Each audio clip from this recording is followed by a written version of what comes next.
11వ అధ్యాయము విశ్వరూప దర్శన యోగము 14వ శ్లోకము. తతః స విస్మయావిష్టో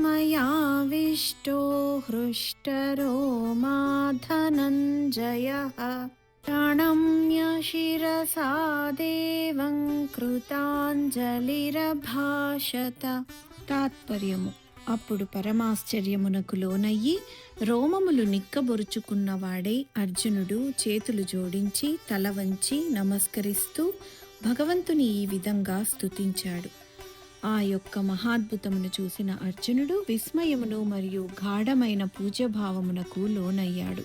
దానితో అతని హృదయములో భక్తి భావాలను పెల్లుబికి ఆనందముతో ఉప్పొంగిపోయాడు. భక్తి భావముతో కలిగిన మహానందము ఒక్కోసారి భౌతిక లక్షణములతో వ్యక్తమవుతూ ఉంటుంది. భక్తి శాస్త్రములు ఇటువంటి 8 లక్షణాలను వివరిస్తాయి.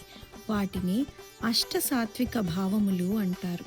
ఇవి ఒక్కోసారి వారి హృదయంలో భక్తి ఉప్పొంగినప్పుడు భక్తులలో మనకు కనిపిస్తాయి.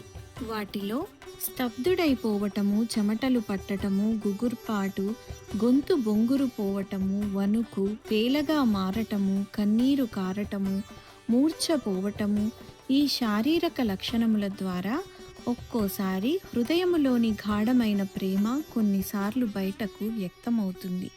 తన రోమములు నిక్కబొడుచుకున్నప్పుడు అర్జునుడు అనుభూతి చెందినది ఇది. పూజ్య భావముతో చేతులు జోడించి వంగి అర్జునుడు చెప్పిన వాక్యములు ఇక తదుపరి 17 శ్లోకములలో వివరించబడతాయి. 5వ శ్లోకము. అర్జున ఉవాచ పశ్యామి దేవాంస్తవ దేవదేహే సర్వాంస్తథా భూత విశేష సంఘాన్ బ్రహ్మాణమీశం కమలాసనస్థం ఋషీంశ్చ సర్వానురగాంశ్చ దివ్యాన్.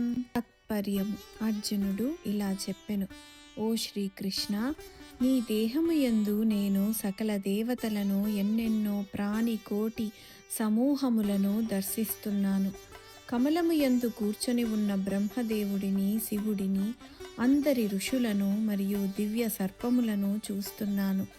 వివరణ: స్వర్గాది లోకములలో ఉండే దేవతలతో సహా ముల్లోకముల యొక్క సమస్త ప్రాణులను తాను చూడగలుగుతున్నానని అర్జునుడు ప్రకటిస్తున్నాడు.